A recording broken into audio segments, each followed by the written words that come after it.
स्वागत है आप सभी का एजुकेशन 790 चैनल पर। मैं अमन यादव। दोस्तों, आज की इस वीडियो में हम लोग जैव विविधता चैप्टर को जो है पढ़ रहे थे, भारत के भूगोल में, जो महेश बंडवाल के द्वारा लिखा गया है। उसी में जो है हम लोग जो है अपने अगले टॉपिक को, जो कि हमारा जीव मंडल है, उसको पढ़ेंगे, जिसको इंग्लिश में जो है हम लोग बायोस्फीयर कहते हैं। तो इसके बारे में आज हम लोग जो है जानकारी इकट्ठी करेंगे और इसके बाद जो है आगे कुछ और टॉपिक्स को हम लोग देखेंगे। तो वीडियो शुरू करने से पहले आपको बता दूं कि हमारे चैनल एजुकेशन 790 पर बहुत सारी प्लेलिस्ट अपलोडेड है, हिस्ट्री, ज्योग्राफी और पॉलिटी की। तो आप जाकर उनको देखिए। अगर आपको अच्छा लगता हो तो हमारे चैनल से जुड़ने के लिए इस चैनल को सब्सक्राइब करिए और हमारी वीडियोस को जो है लाइक कर दिया करिए, जिससे जो है हमारा आत्मबल बना रहेगा और हम ऐसी वीडियो जो है और लाते रहेंगे। तो चलिए दोस्तों, स्टार्ट करते हैं बिना किसी देरी के साथ। पहले पॉइंट से हम लोग पढ़ते हैं। तो देखिए, इसमें पहला पॉइंट है कि जीवमंडल पृथ्वी का वह भाग है वहाँ जहाँ जो है परितंत्रों, जिसे जो है इकोसिस्टम की जो है क्रियाएं चलती हैं। और इसमें जो है तीन प्रमुख आवास होते हैं। पहला समुद्री, दूसरा गैर समुद्री और तीसरा स्थलीय। ठीक है, तो ये तीन जो है आवास होते हैं, जिसमें जो है समुद्री जीव जंतु और जो है आपके परितंत्र जो वहाँ पे कार्य करते हैं। देखिए, इन जो तीन जगहों पर जो है जहाँ मानव, पौधे, पशु, पक्षी एवं अन्य जीवित प्राणी जो है जीवन जीने के लिए एक दूसरे पर निर्भर करते हैं। इसी एक दूसरे पर निर्भर रहने का जो ये संचार चलता है मानव, पौधे, पशु, पक्षी और अन्य जीव प्राणी में, इसी को जो है परितंत्र कहते हैं, जिसको हमने शुरुआती वीडियोस में पढ़ा था। जाकर आप उसको देख सकते हैं। देखिए, एच स्ट्रालहर के अनुसार जो है पृथ्वी के समस्त जीवित जीव तथा वह पर्यावरण जिसमें इन जीवों की पारस्परिक क्रियाएं होती हैं, उससे मिलकर जो है जीव मंडल की जो है रचना होती है। ठीक है, तो इन सभी जीवों के जो है पारस्परिक क्रियाओं के होने से जो है जीव मंडल का निर्माण होता है। अब देखिए, जैव मंडल आरक्षित क्षेत्र क्या होते हैं उनको देखते हैं। बायोस्फीयर रिजर्व, इनके बारे में अब हम पढ़ेंगे। देखिए, संपूर्ण पारिस्थितिकी तंत्र को संरक्षित करने के लिए जैव मंडल आरक्षित क्षेत्रों की जो है स्थापना की जाती है। देखिए, जीव मंडल आरक्षित क्षेत्र के कुछ उद्देश्य होते हैं, उनको देखना जरूरी है, क्योंकि आपके मेंस आंसर राइटिंग में जो है ये आ सकता है क्वेश्चन।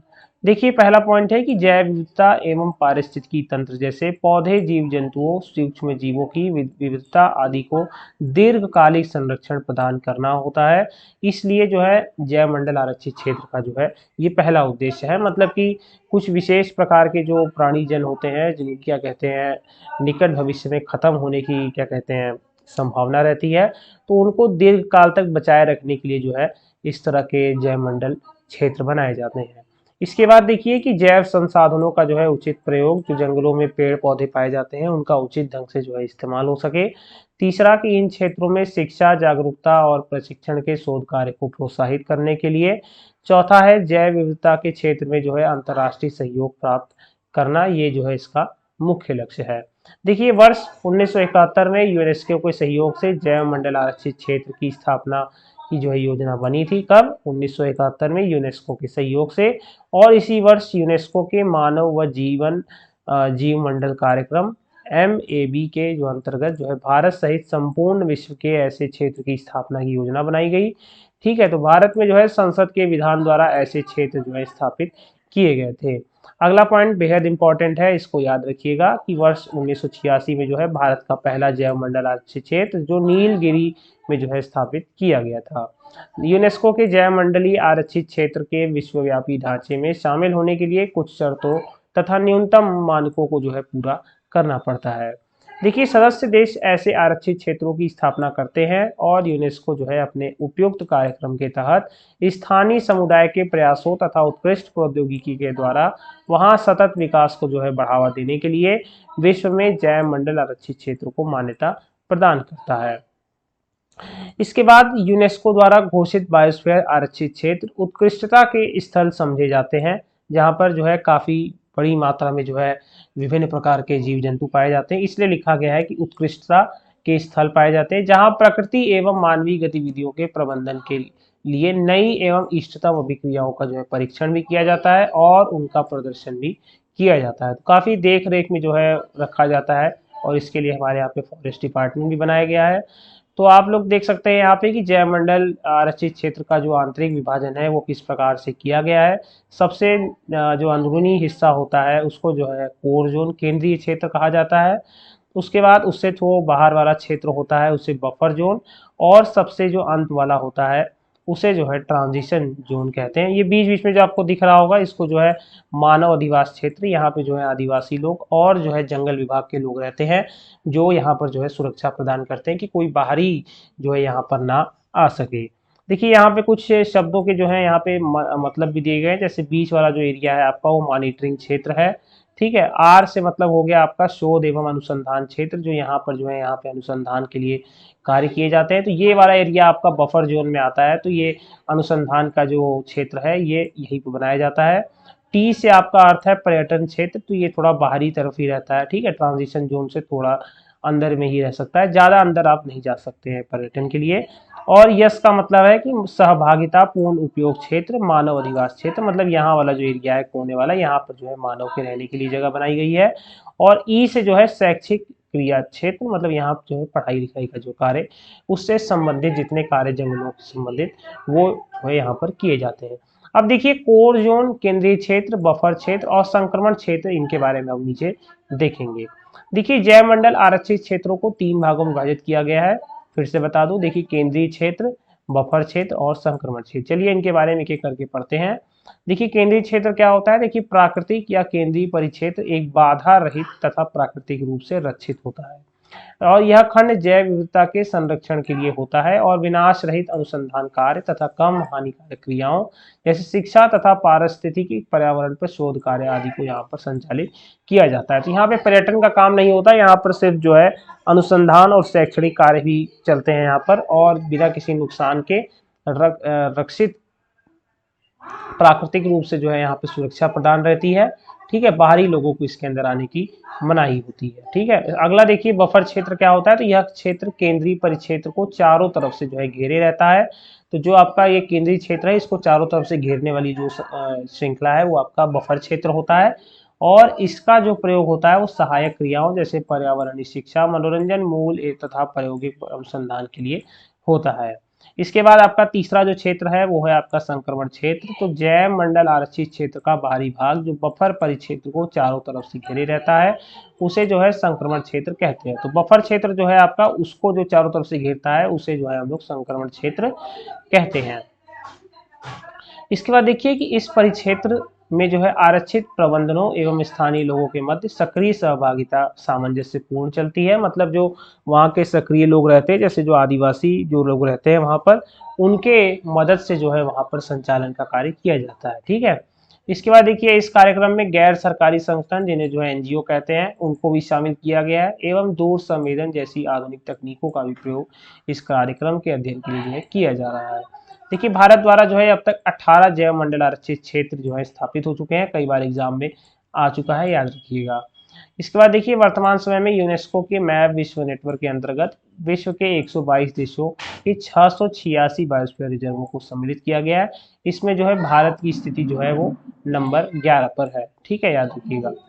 देखिए यूनेस्को की विश्व नेटवर्क पर मान्यता प्राप्त जैव मंडल आरक्षित क्षेत्र, उनके नाम आप देख सकते हैं। देखिए पहला है आपका नीलगिरी, दूसरा मन्नार की खाड़ी, तीसरा सुंदरवन, ठीक है, चौथा नंदा देवी, पांचवा नोकरे, छठा पचमढ़ी जो कि आपका मध्य प्रदेश में है, सातवां सिमलीपाल, आठवां अमरकंटक अचान कमार, नौवा ग्रेट निकोबार, 10वां अगस्ता मलाई और 9वां है कंचनजंगा। तो ये कुछ क्षेत्र थे जो आपके क्या कहते हैं यूनेस्को के विश्व नेटवर्क मान्यता प्राप्त जैवमंडल क्षेत्र हैं। देखिए नीलगिरी आपका केरल, तमिलनाडु, कर्नाटक में है और इसको जो है यूनेस्को में शामिल किया गया था 2000 में। मन्नार की खाड़ी आपकी तमिलनाडु में है, 2001 में इसे शामिल किया गया था। सुंदरवन पश्चिम बंगाल में 2001 में इसे भी शामिल किया गया था। नंदा देवी उत्तराखंड में 2004 में शामिल किया गया। नोकरे एक जो कि मेघालय में है, 2009 में इसे स्थापित किया गया। पचमढ़ी जो कि मध्य प्रदेश में 2009 में स्थापित किया। सिमलीपाल उड़ीसा जो कि 2009 में शामिल किया गया। अमरकंटक अचान कमार जो मध्य प्रदेश छत्तीसगढ़ दोनों में है, तो इसकी जो यूनेस्को में सूचीबद्ध किया गया 2012 में। ग्रेट निकोबार अंडमान निकोबार द्वीप समूह में स्थित है, 2013 में इसे शामिल किया गया। अगस्तमलाई तमिलनाडु जो कि 2016 में। कंचनजंगा सिक्किम 2018 में। तो ये कुछ प्रमुख नाम दिए गए थे जिनको हमने देखा इनका राय कहाँ पर स्थित है, कब इनको सूचीबद्ध यूनेस्को में किया गया था, ठीक है। तो इसके बारे में हमने पढ़ा। देखिए अगस्ता मलाई के बारे में कुछ विशेष जानकारी इकट्ठी करते हैं। अगस्ता मलाई जैव मंडल आरक्षित क्षेत्र तो भारत के पश्चिमी घाट में समुद्र तल से 1868 मीटर ऊंची चोटी पर स्थित तथा 3500 0.36 वर्ग किलोमीटर में फैला अगस्ता मलाई जयमंडल आरक्षित क्षेत्र भारत के दो राज्यों केरल में जो इसका प्रतिशत मतलब जो वर्ग किलोमीटर है 1828 और तमिलनाडु में इसका 1672.36 वर्ग किलोमीटर में जो है ये विस्तृत है। इसमें देखिए इस जयमंडल आरक्षित क्षेत्र की स्थापना जो है वर्ष 2001 में होती है, जिसमें जो है 3 वन्य अभ्यारण्य से सेंदुरनी, पेमपारा नैयार एवं कलाकड़ मंदरुथरई बाघ आरक्षित क्षेत्र को जो है शामिल किया गया। तो 3 जो क्या कहते हैं वन्य अभ्यारण्य थे उनको शामिल करके जो है इसको जयमंडल आरक्षित क्षेत्र घोषित किया गया था अगस्ता मलाई को। देखिए यहाँ पर आपको दिया गया है जयमंडल आरक्षित क्षेत्र, मैप में आपको दिया गया है, मैप से पढ़ेंगे ज़्यादा आसानी होगी। देखिए कुछ विशेष चीज़ें यहाँ पे दी गई हैं, जैसे कि भारत का दक्षिणतम जैवमंडलीय क्षेत्र जो आपका ग्रेट निकोबार है। उसके बाद देखिए जो यू से जो सिंबल है वो यूनेस्को की मानव एवं जैवमंडल कार्यक्रम में भारत में जो है शामिल है। इसमें आपने कुल 11 नाम पढ़े, ठीक है। देखिए भारत का सबसे छोटा जैवमंडल आरक्षित क्षेत्र डिब्रू सैखोवा है और जो उत्तरतम जैवमंडल क्षेत्र है वो शीत मरुस्थल है, इसको याद रखिएगा। भारत का प्रथम जैवमंडल आरक्षित क्षेत्र जिसको हमने देखा था नीलगिरी पहाड़ी जो आपका यहाँ पर स्थित है, ठीक है। तो ये कुछ बातें थी जिसको हमने जाना, आप लोग देख सकते हैं मैप को, ये देख लीजिए। चलिए अब देखिए हम लोग 18 जैवमंडल आरक्षित क्षेत्र के बारे में जो है विस्तार से पढ़ेंगे, इनके बारे में कुछ और बातें जानेंगे। देखिए पहला जो आपका क्या कहते हैं क्रम एक में आता है वो है 1946 में स्थापित नीलगिरी जो है क्या कहते हैं जैवमंडल आरक्षित क्षेत्र, जो इसकी स्थिति के बारे में बताता है कहाँ कहाँ तक ये फैला। देखिए वायनाड, नागरहोल, बांदीपुर एवं मधुमलाई, साइलेंट वैली एवं सिरुवानी हिल्स के पास है। 3 राज्यों में तमिलनाडु, केरल और कर्नाटक में है। 5520 किलोमीटर स्क्वायर में फैला है। दूसरा है नंदा देवी जिसका वर्ष स्थापना का 1988 है। चमोली, पिथौरागढ़ एवं अल्मोड़ा के कुछ भाग इसमें शामिल किए गए हैं। उत्तराखंड में है 6497.3 क्या कहते हैं इसका किलोमीटर स्क्वायर है।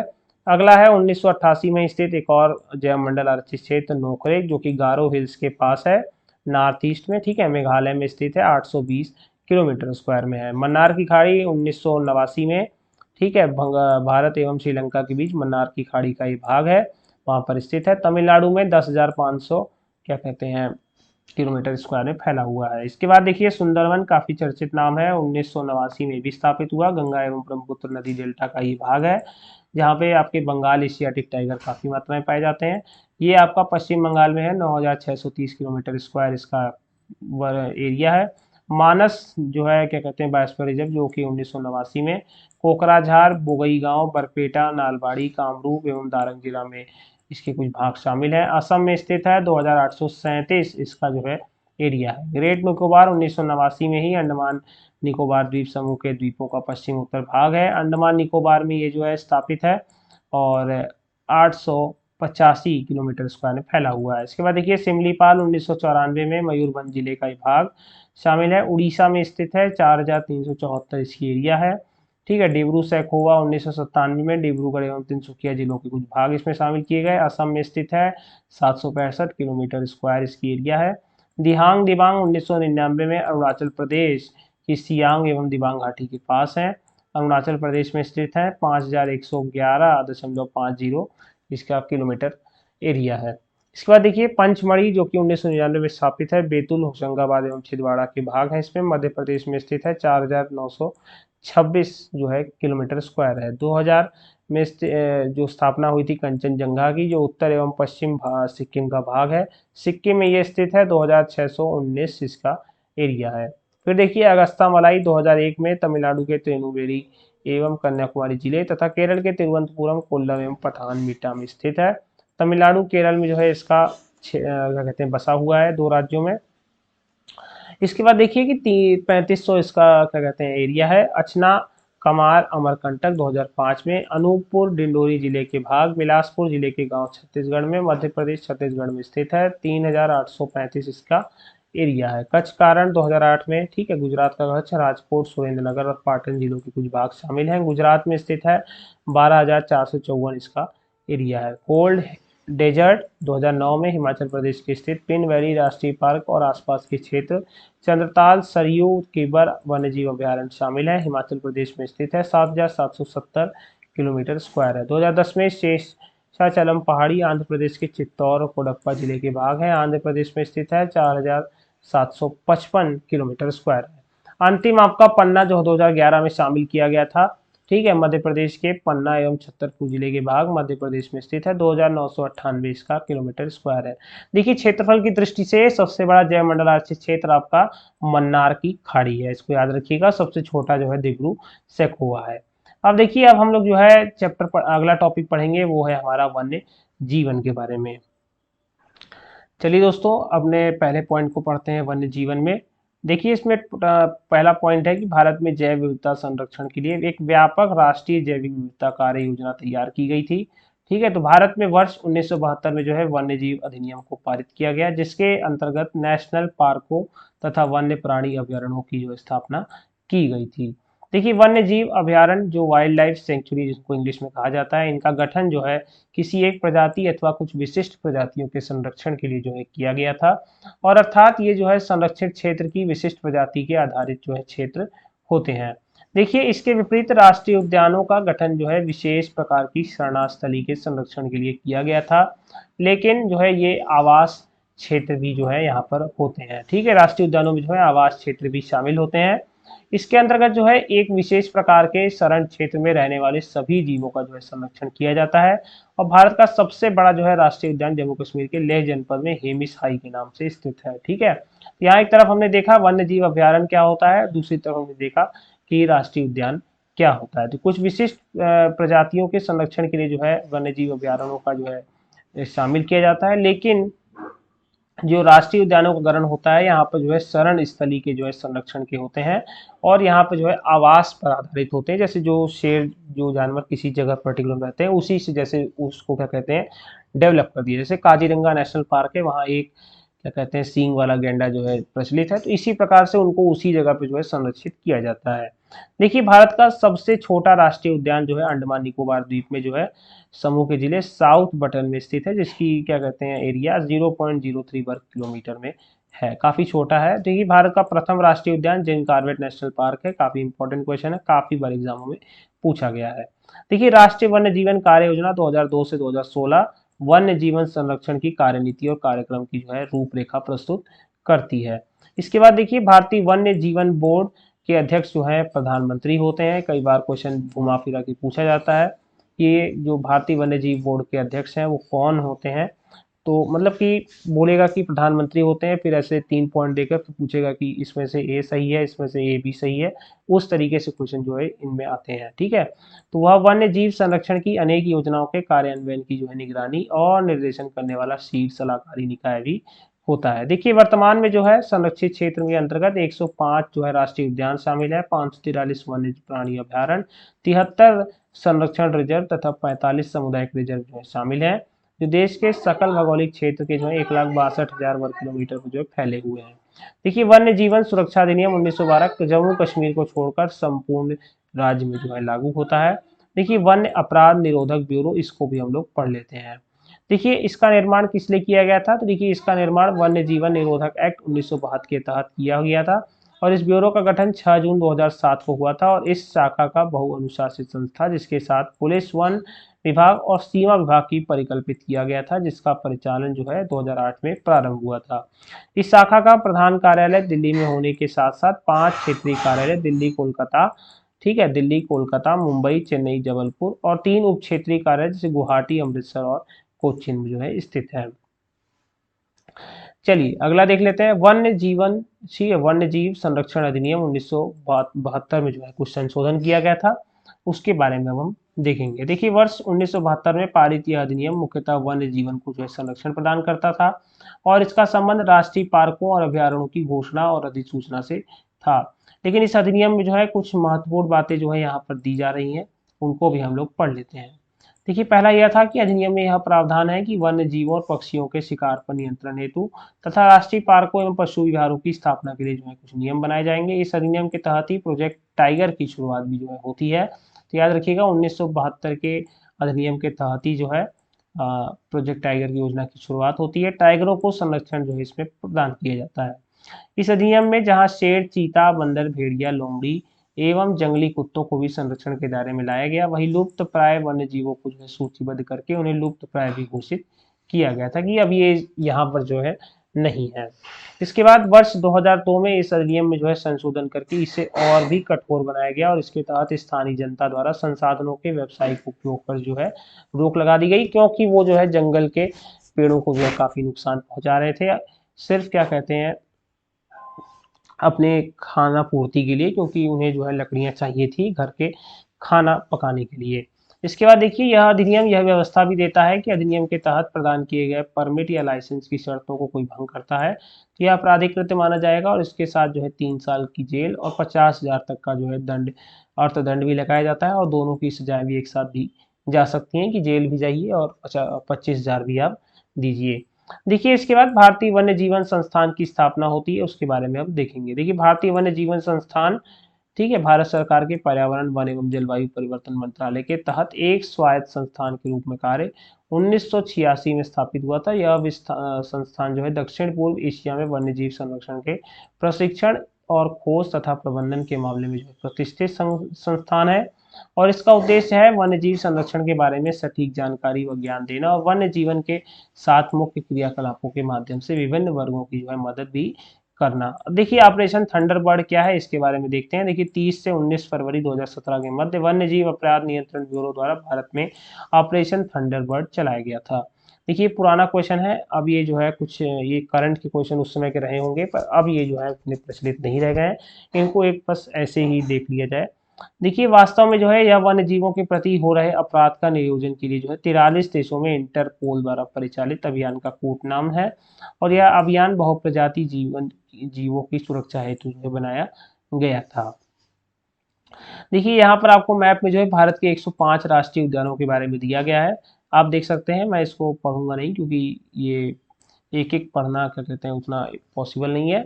आप देख सकते हैं कि यहाँ पर आपके लिए धीरे धीरे मैं बढ़ा दे रहा हूँ। देखिए आपका जो है हिमाचल प्रदेश में आपके 5 राष्ट्रीय उद्यान है, जम्मू कश्मीर आपके 4 हैं, हरियाणा में जो है 2 हैं, उत्तराखंड में आपके 5 हैं, ठीक है, राजस्थान में आपके 5 है, उत्तर प्रदेश में 1 है। कई बार उत्तर प्रदेश के एग्जामों में पीसीएस में खासकर पूछा जाता है कि उत्तर प्रदेश में एकमात्र राष्ट्रीय उद्यान कौन सा है, तो याद रखिएगा दुधवा नेशनल पार्क है, ठीक है। इसके बाद देखिए और भी कई जगह जितने भी राज्य हैं वहाँ पर जितने भी क्या कहते हैं राष्ट्रीय उद्यान है उन सभी के बारे में इसमें दिया गया है। देखिए आगे देख लीजिए, मैं धीरे धीरे बढ़ा रहा हूँ, आप लोग देख सकते हैं, ये देख लीजिए। देखिए मध्य प्रदेश में जो है 9 राष्ट्रीय उद्यान हैं आपके, ठीक है। इसके बाद आगे देखिए,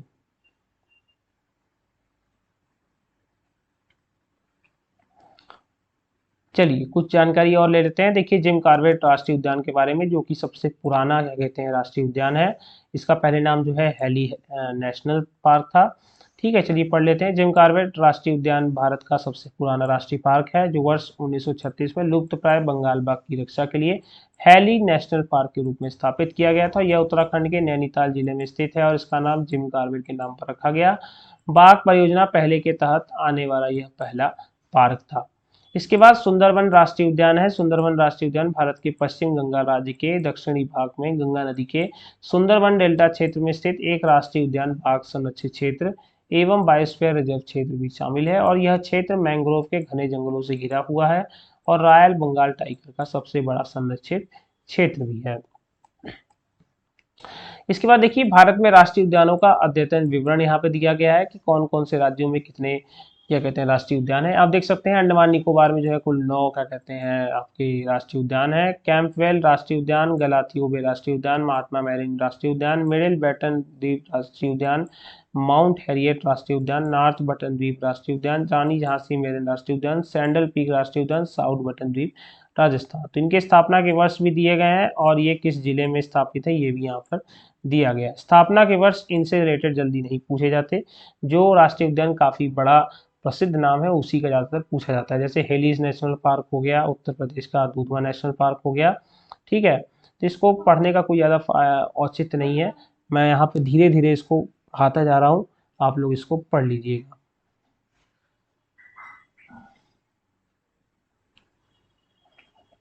ये देख लीजिए, देखिए ये हरियाणा का जो ये वाला प्रश्न है, ये वाला जो राष्ट्रीय उद्यान है सुल्तानपुर राष्ट्रीय उद्यान, ये काफ़ी जो है कंफ्यूजिंग होता है। ठीक है, 1989 में स्थापना हुई थी, गुड़गांव में ये स्थित है। कई बार हम इससे समझ लेते हैं कि सुल्तानपुर जो यूपी में है, उससे हम लोग इसको कंफ्यूज कर लेते हैं। याद रखिएगा सुल्तानपुर राष्ट्रीय उद्यान जो है आपका गुड़गांव में, हरियाणा में ये बसा हुआ है। ठीक है, तो जो इम्पोर्टेंट थे मैंने उसमें से आपको बता दिया। ठीक है, आगे देख सकते हैं आप, जैसे अनाईमुड़ी शोला राष्ट्रीय उद्यान। इसके बाद देखिए देखिए अब एक चीज़ आपको बता देते हैं, विश्व का सबसे बड़ा मरीन पार्क। ठीक है, तो यूरोपीय संघ द्वारा अंटार्कटिका के रास सागर में दुनिया का सबसे बड़ा मरीन पार्क बनाया जा रहा है, और इस पार्क के लिए जो है कम से कम 15.5 लाख वर्ग किलोमीटर क्षेत्रफल को संरक्षित किया जाएगा। सर्वप्रथम अंतर्राष्ट्रीय संस्था आवास फाउंडेशन ने दक्षिणी महासागर में मरीन पार्क बनाने के लिए अभियान चलाया था, और वैज्ञानिकों के अनुसार रास सागर जो है धरती की अंतिम मरीन इकोसिस्टम भी है। ठीक है, चलिए आगे देख लेते हैं। जो ऊपर हम लोग राष्ट्रीय उद्यान देख रहे थे उसी का यहाँ पर आगे कंटिन्यूएशन है, देख सकते हैं। तो जहाँ पे कई सारे क्या कहते हैं आपको राष्ट्रीय उद्यान एक शहर के अंदर दिखेंगे, उसमें से आपको कुछ ही याद रखने हैं जो काफ़ी इंपॉर्टेंट है। जैसे कि आपका राजस्थान में ये जो है क्या कहते हैं 3 राष्ट्रीय उद्यान, केवलादेव घाना राष्ट्रीय उद्यान, ठीक है, जो भरतपुर में स्थित है। रणथंभौर राष्ट्रीय उद्यान सवाई माधोपुर में स्थित है। सरिस्का राष्ट्रीय उद्यान अलवर में स्थित है। ये काफ़ी प्रसिद्ध नाम है, काफ़ी बार एग्जाम में पूछे भी गए। देख लीजिए आगे। देखिए उत्तर प्रदेश में ये जो राष्ट्रीय उद्यान है दुधवा राष्ट्रीय उद्यान, जो कि लखीमपुर खीरी में स्थित है, काफ़ी ज़्यादा प्रसिद्ध है, और कई बार प्रश्न भी इससे बनते हैं कि उत्तर प्रदेश का एकमात्र राष्ट्रीय उद्यान कहाँ पर स्थित है। देखिए उत्तराखंड में जो है काफ़ी क्या कहते हैं 6 क्या कहते हैं इसमें राष्ट्रीय उद्यान है, जिसमें आपका कार्बेट राष्ट्रीय उद्यान, नंदा देवी राष्ट्रीय उद्यान और फूलों की घाटी, ठीक है, फ्लावर वैली जिसे कहते हैं, ये काफ़ी प्रसिद्ध नाम है। तो फ्लावर वैली की स्थापना जो है चमोली में आपकी की गई थी 1982 में। कार्बेट नेशनल पार्क की जो स्थापना 1936 में नैनीताल पौड़ी गढ़वाल में जो है किया गया था। याद रखिएगा कार्बेट नेशनल पार्क का पूरा नाम हेलीज नेशनल पार्क का था, जिसका नाम बदल के जो है इसको कार्बेट नेशनल पार्क कर दिया गया था। देखिए पश्चिम बंगाल के जो राष्ट्रीय उद्यान है उसमें आपको सुंदरवन राष्ट्रीय उद्यान का नाम याद रखना है। ठीक है, जल्दापाड़ा राष्ट्रीय उद्यान, इन दोनों का आपको नाम याद रखना है। देखिए दोस्तों ये पुराना क्वेश्चन है, इसको हम लोग पढ़ेंगे नहीं क्योंकि ये अब आपके लिए आउट ऑफ डेट हो चुकी है। चलिए अब आगे देख लेते हैं राष्ट्रीय उद्यान, वन्य जीव अभ्यारण्य और जैवमंडल आरक्षित क्षेत्र में इनके अंतर देख लेते हैं। देखिए ये काफी इंपॉर्टेंट बन जाता है क्योंकि हमें अंतर ही नहीं पता होता कि आखिर इन तीनों में अंतर क्या होता है, जो इनको अलग अलग नामों से हम जानते हैं। देखिए राष्ट्रीय उद्यान वो होते हैं जो सरकार द्वारा पूर्णतः नियंत्रित किए जाते हैं। वन्य जीव अभ्यारण्य जो है निजी कार्य की भी यहाँ अनुमति होती है। जैव मंडल आरक्षित क्षेत्र में सरकारी नियंत्रण परंतु बाह्य क्षेत्र में जो है निजी कार्य की अनुमति होती है। तो जैसे आपने पढ़ा था जैव मंडल में 3 एरिया होता है, केंद्रीय एरिया, बफर और ट्रांजिशन। तो जो आपका बाहरी एरिया जो ट्रांजिशन वाला है वहां पर जो है आपको निजी कार्य की अनुमति प्राप्त होती है। राष्ट्रीय उद्यान पूर्णतः सरकारी संस्थाएं होती हैं। इसके बाद देखिए कि राष्ट्रीय उद्यान में किसी विशिष्ट पशु जैसे बाघ, दरियाई घोड़ा आदि, गैंडे, हाथी व गैंडा हेतु निर्मित किया जाता है। जैसे कि आपका काजीरंगा नेशनल पार्क जो खासकर गैंडे, वो भी एक सींग वाले गैंडे के लिए प्रचलित है। तो इसलिए किसी पर्टिकुलर क्या कहते हैं जानवर से रिलेटेड जो है पशु राष्ट्रीय उद्यान बनाया जाता है। दूसरा आपका वन्य जीव अभ्यारण्य जो होता है वो जीवों की प्रजाति पर आधारित विविधता का संरक्षण करता है, और जैव मंडल में जो है आपका संपूर्ण स्थानिक पारिस्थितिकी तंत्र का जो है संरक्षण किया जाता है। फिर देखिए राष्ट्रीय उद्यान में आपका सभी प्रकार की मानवीय गतिविधियों पर रोक होती है, और वन्य जीव अभ्यारण्य में जो है आपका वाणिज्यिक गतिविधियों की अनुमति होती है। वाणिज्य मतलब व्यापार के लिए। और तीसरा जो है जैव मंडल में जो है बफर जोन में जो है वाणिज्यिक गतिविधि की अनुमति होती, परंतु कोर में बिल्कुल निषेध होता है। कोर में आप कुछ भी ऐसा काम नहीं कर सकते। चौथा है राष्ट्रीय उद्यान के बारे में कि इसका सीमा निर्धारण प्रशासनिक व विधिक द्वारा जो है होता है। वन्य जीव अभ्यारण्य में जो है इसका सीमा निर्धारण स्पष्ट नहीं है, और जैव मंडल में जो है इसकी सीमा का निर्धारण प्रशासनिक और विधिक प्रक्रिया द्वारा होता है। राष्ट्रीय उद्यान में पर्यटन की अनुमति होती है, पर्यटन की अनुमति वन्य जीव अभ्यारण्य में भी होती है, लेकिन जैव मंडल आरक्षित क्षेत्र में जो है पर्यटन का जो है अधिकार केवल ट्रांजिशन स्टार्टिंग जो बाह्य वाला एरिया है वहीं तक होती है। कोर में आपको जाने की अनुमति बिल्कुल नहीं होती क्योंकि वहाँ काफी खतरनाक जानवर होते हैं। छठा आपका है राष्ट्रीय उद्यान के बारे में कि वैज्ञानिक रूप से जो है यहाँ पे प्रशासनिक प्रबंधन होता है। वन्य जीव अभ्यारण्य जो है वैज्ञानिक रूप से प्रशासनिक प्रबंधन, तीनों में जो है प्रशासनिक प्रबंधन होता है। तो यहाँ हमने जाना कि इन तीनों में खास बात क्या है कि ये जो है पूर्णतः राष्ट्रीय उद्यान जो होते हैं वो सरकार नियंत्रित होते हैं। वन्य जीव अभयारण्य जो है यहाँ पे निजी कार्य की अनुमति होती है। जैव मंडल में जो है बाह्य क्षेत्र में क्या कहते हैं निजी कार्य की अनुमति होती है, लेकिन सरकारी नियंत्रण जो है अंदर वाली एरिया में होता है। अब देखिए कुछ दिवस आपको याद रखने पड़ेंगे, ठीक है, जो विशेषकर क्या कहते हैं किसी पर्यावरण से जुड़े हुए रहते हैं, जैसे कि विश्व जलमग्नता दिवस जो 2 फरवरी को मनाया जाता है, राष्ट्रीय विज्ञान दिवस 28 फरवरी को, विश्व घरेलू गौरैया दिवस 20 मार्च को, विश्व वानिकी दिवस 21 मार्च को। काफ़ी इंपॉर्टेंट है, याद रखिएगा, जिसमें मैं इंपॉर्टेंट बोलूंगा उसको याद रखिएगा। विश्व जल संरक्षण दिवस 22 मार्च को मनाया जाता है। विश्व मौसम विज्ञान दिवस 23 मार्च को। अर्थ आवर दिवस, ठीक है, ये भी काफ़ी इंपॉर्टेंट क्वेश्चन है, काफ़ी बार एग्जाम में आया गया है, ठीक है। अर्थ आवर दिवस जो कि मार्च का अंतिम शनिवार में जो है मनाया जाता है। विश्व स्वास्थ्य दिवस 7 अप्रैल को मनाया जाता है। जन संसाधन दिवस 10 अप्रैल को। पृथ्वी दिवस काफ़ी इंपॉर्टेंट है, काफ़ी बार आता है, 22 अप्रैल को ये मनाया जाता है। विश्व प्रवासी पक्षी दिवस 8 मई को। विश्व जैव विविधता दिवस 22 मई को। तंबाकू मुक्ति दिवस 31 मई को। ये विश्व पर्यावरण दिवस काफ़ी इंपॉर्टेंट है, 5 जून को मनाया जाता है। विश्व महासागर दिवस जो कि 8 जून को। विश्व भूगर्भ जल दिवस जो कि 10 जून को मनाया जाता है। मरुस्थलीकरण एवं अनावृष्टि की रोकथाम हेतु अंतर्राष्ट्रीय दिवस कब मनाया जाता है? 17 जून को। विश्व जनसंख्या दिवस काफ़ी इंपॉर्टेंट है, 11 जुलाई को मनाया जाता है। विश्व बाघ दिवस 29 जुलाई को मनाया जाता है।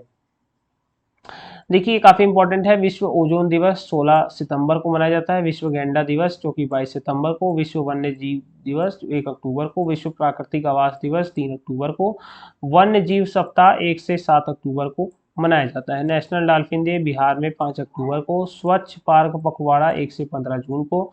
विश्व शाकाहार दिवस जो 6 अक्टूबर को। विश्व पर्यावास दिवस जो है अक्टूबर माह का प्रथम सोमवार। विश्व आपदा नियंत्रण दिवस 13 अक्टूबर को। विश्व खाद्य दिवस 16 अक्टूबर को। संयुक्त राष्ट्र दिवस 24 अक्टूबर को। राष्ट्रीय पर्यावरण जागरूकता माह 19 अक्टूबर से 18 नवंबर तक। राष्ट्रीय पक्षी दिवस जो कि आपका 12 नवंबर को। विश्व पर्यावरण संरक्षण दिवस 25 नवंबर को। राष्ट्रीय प्रदूषण रोकथाम दिवस 2 दिसंबर को। राष्ट्रीय ऊर्जा संरक्षण दिवस 14 दिसंबर को। मानवाधिकार दिवस 10 दिसंबर को। वन महोत्सव जुलाई व फरवरी का प्रथम सप्ताह में मनाया जाता है। तो दोस्तों आज की वीडियो जो है यहीं पे समाप्त होती है। कल जो है हम लोग अपने अगले टॉपिक वन्य जीव अभ्यारण्य के साथ जो है फिर से आएंगे और जानेंगे कि आखिर वन्य जीव अभ्यारण्य क्या होते हैं, इनके बारे में और जानकारी जो है हम लोग इकट्ठी करेंगे। तो दोस्तों अगर आपको हमारी वीडियो आज की अच्छी लगी हो तो हमारी वीडियोस को जरूर से जरूर लाइक कर दिया करिए, जिससे कि हमारा आत्मबल बना रहे। और हमारे चैनल से जुड़ने के लिए हमारे चैनल को सब्सक्राइब करिए। तब तक के लिए बने रहिए चैनल के साथ। जय हिंद, जय भारत।